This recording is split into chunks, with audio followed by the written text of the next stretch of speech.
अस्सलाम वालेकुम दोस्तों, बिटकॉइन अपनी सबसे ज़्यादा क्रिटिकल सपोर्ट पे दोबारा पहुंच चुका है। 66,000 के अराउंड बिटकॉइन इस टाइम चल रहा है और ओवरऑल मार्केट जो है वही कर रही है जो हम एक्सपेक्ट कर रहे थे, कुछ अलग नहीं हो रहा। और बिटकॉइन यहाँ पर जो है एज एक्सपेक्टेड बेयर फ्लैग को रिटेस्ट करने के बाद अब नीचे आ चुका है। अब यहाँ पर दोस्तों टू द पॉइंट मैं आपको बिटकॉइन के, इथीरियम के, कुछ ओल्ड कॉइन्स के यहाँ पे टारगेट्स देने जा रहा हूँ इस वीडियो के अंदर, ताकि उन टारगेट्स के लिए आप रेडी रहो। और अगर आप लोग बाइंग करना चाहते हो, डीसी करना चाहते हो, तो उसको जो है आप प्लान कर पाओ। एक बात दोस्तों, वीडियो को आगे बढ़ाने से पहले मैं आपको कहना चाहता हूं कि मार्केट दोस्तों इस टाइम जिस मूव की तरफ जा रही है, ये मूव जो है बेस्ट बाइंग अपॉर्चुनिटीज जो है आप लोगों के लेके आने वाला है।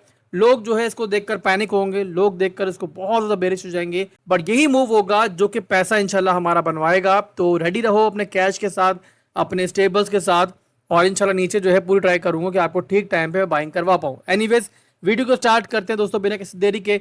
सबसे पहले देखते हैं फंडामेंटली मार्केट में क्या चल रहा है। तो आज सुबह दोस्तों ट्रंप ने कॉम से खिताब किया, स्पीच थी इसकी, और उसमें उससे ज़्यादातर बातें वही की जो पहले भी करता है, अपनी तारीफें करता है। बट इसके अलावा एक और इम्पॉर्टेंट चीज़ जो उसने कही अपनी इस तकरीर के अंदर, कि जंग जो है वो जल्दी ज़रूर ख़त्म होगी, बट उससे पहले हम जो ईरान है उसको पत्थरों के ज़माने में पहुंचा देंगे।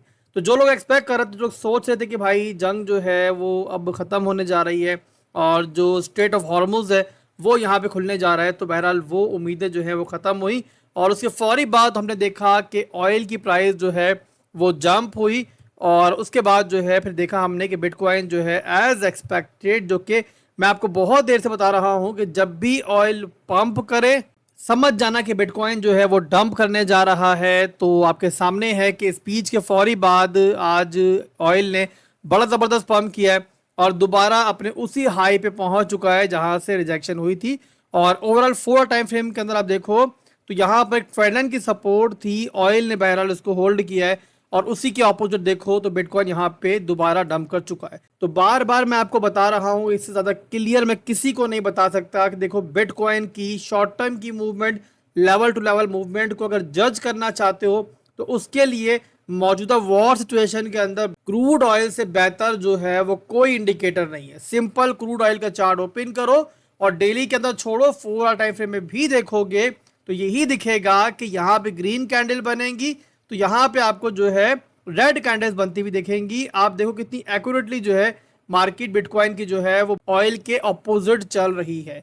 तो उम्मीद करता हूं कि आप लोग जो है इससे फायदा उठा रहे होंगे, और मेरा नहीं ख्याल कि सिंपल सिंपल चीजें जो आपको और कोई बताता होगा जो मैं आपको बता रहा होता हूँ। तो भाई इसके बदले में इसलिए चाहता हूँ कि आपका प्यार मुझे मिलता रहे और बस सपोर्ट करते रहो। वीडियो देखते हो तो कम से कम लाइक और अपना कमेंट जो है लाजमी दे दिया करो। तो बहरहाल दोस्तों यहाँ से आगे बढ़ते हैं, बिटकॉइन के चार्ट पे चलते हैं, देखते हैं कि टेक्निकली वहाँ पे क्या चल रहा है। उसके बाद कुछ ओल्ड कॉइन्स को भी देख लेंगे। पहले मैं देखूंगा बिटकॉइन को डेली टाइम फ्रेम के अंदर कि कहाँ से हमें रिजेक्शन मिली है, और आपके सामने कि यहाँ पे एज एक्सपेक्टेड जो हमारा ये बेयर फ्लैग था, इसका जो हमारा अब रेजिस्टेंस बन रहा था वहीं से हमें रिजेक्शन मिली है। अब देखो कितनी एक्यूरेटली जो है बिटकॉइन ने इस ट्रेंड लाइन से रिजेक्शन ली है। ये आपके सामने है कि बेयर फ्लैग की सपोर्ट थी, और अब ये बेयर फ्लैग की एक रेजिस्टेंस थी जहां से बिटकॉइन ने एग्जैक्टली जो है ब्रेकडाउन किया है। तो मैंने पहले बताया था आपको कि ऊपर नीचे होकर जो है बिटकॉइन इंशाल्लाह दोबारा नीचे आएगा, और वही आपको इस टाइम होता हुआ बहरहाल दिख रहा है। वैसे आपस की बात अगर ये स्पीच ना होती ना जो आज इसने की है ट्रंप ने, तो मे भी यहाँ पर बिटकॉइन जो है थोड़ा सा और पंप भी कर सकता था और इवन 71,000 तक भी रिटेस्ट मिल सकता था। इसमें यहाँ पे कोई हैरानगी की बात नहीं थी, बट बहरहाल यहाँ पे फंडामेंटल्स जो हैं वो टेक्निकल्स को सपोर्ट करते हैं, और जो यहाँ पे हुआ है वो आपके सामने है। तो बहरहाल दोस्तों बेयर फ्लैग का ब्रेकडाउन भी हो चुका है, रीटेस्ट भी हो चुका है, और उसके बाद जो है मार्केट आके दोबारा अपनी क्रिटिकल सपोर्ट को इस टाइम रीटेस्ट कर रही है।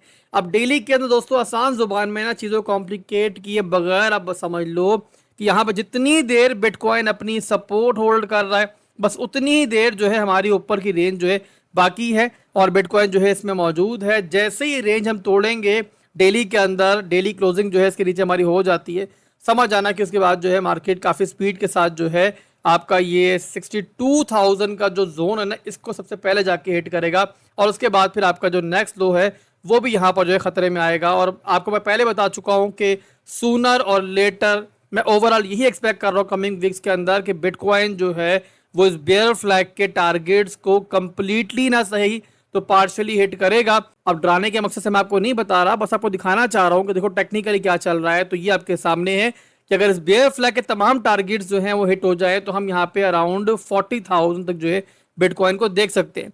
बट यहाँ तक ना भी सही तो पर्सनली मैं एक्सपेक्ट कर रहा हूँ कमिंग वीक्स के अंदर बिटकॉइन हमें जो है ये 54,000 की सपोर्ट और उसके बाद ये 48,000 का जोन भी जो है हम देख सकते हैं। और मेरे लिए दोस्तों यहाँ पे इसी जोन से जो है ना यहाँ पे बाइंग टाइम स्टार्ट हो जाएगा। पहली बाइंग मैं यहाँ पे करूंगा सिंपली 50,000 के अराउंड, उसके बाद मैं सेकंड बाइंग करूंगा 48,000 के अराउंड, और उसके नीचे मुझे एक और लो मिलता है अगर, तो वहां के लिए मेरी थर्ड एंट्री जो है तैयार होगी। इस तरीके से हमारी एक अच्छी बाइंग एवरेज बन जाएगी। एक बात मेरी हमेशा याद रखना कि हमेशा एग्जैक्टली डॉट बॉटम जो है कैच करना जो है मुमकिन नहीं होता। तो बेस्ट स्ट्रेटेजी ये होती है कि आप पोटेंशियल बॉटम के नजदीक जाकर जो है सिंपली अपनी जो है लैडर बाइंग जो है स्टार्ट करो। तो बहरहाल दोस्तों छोटी सी अपडेट थी बिटकॉइन की, ये छोटा सा एनालिसिस था। ओवरऑल शॉर्ट टर्म के अंदर बस बिटकॉइन अभी क्रिटिकल सपोर्ट में मौजूद है और अभी के लिए बहरहाल सपोर्ट नहीं टूटी है, बट ओवरऑल मिड टर्म के अंदर भी जो मैं एक्सपेक्ट कर रहा हूँ मैंने आपको बता दिया है। तो बिटकॉइन के बाद दोस्तों अगला चार्ट जो मैं ओपन कर रहा हूँ वो है इथीरियम का।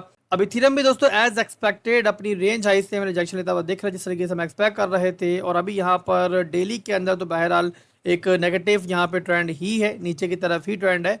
बट यहाँ पे 4 टाइम फ्रेम के अंदर अभी भी यहाँ पे स्ट्रक्चर जो है इथीरियम का होल्ड है।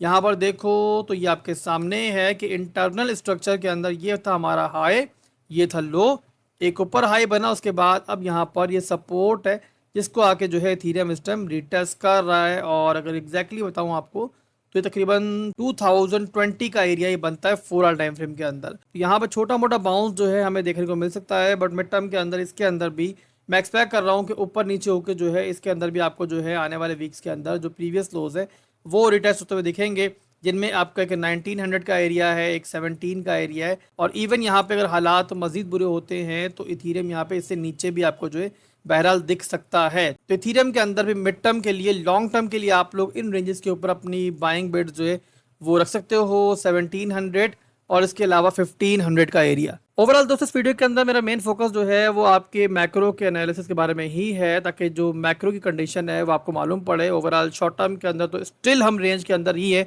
बताया मैंने कि बिटकॉइन की जो सपोर्ट है वो 65,000 से लेके 65,500 की है, तो अभी बहरहाल शॉर्ट टर्म में हम उसके ऊपर है। बट ओवरऑल जो मिड टर्म का सिनेरियो हमें दिख रहा है वो ज़रूरी है बताना आपको, तो वो मैं यहाँ पे एक्सप्लेन कर रहा हूँ आसान जुबान में, ताकि जो है लोग यहाँ पे कंफ्यूज ना हो। इसके अलावा सोलाना का चार्ट में ओपन करता हूँ और सोलाना के अंदर भी एक बेयर फ्लैग जो है बन रहा था। परसों की वीडियो में बताया था मैंने कि यहाँ पे दोबारा हम रिजेक्शन देखेंगे और आपके सामने है कि बेयर फ्लैग जो है वो सोलाना का अभी भी काम कर रहा है।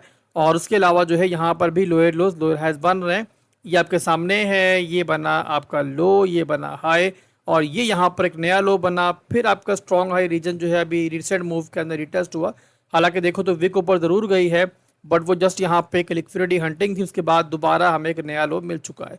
तो बहरहाल दोस्तों सोलाना जो है हमारा जो फर्स्ट टारगेट था उसके काफी नजदीक है, जो मैंने आपको लास्ट डेज में दिया था, और वो था आपका 75 का रीजन। और यहाँ पे सोलाना के अंदर कोई बाइंग करना चाह रहा है तो उसके जहन में रहना चाहिए कि भाई एटलीस्ट 67 का जोन तो बहरहाल मैं एक्सपेक्ट कर रहा हूँ कि हमें आने वाले दिनों में जाता हुआ दिखेगा।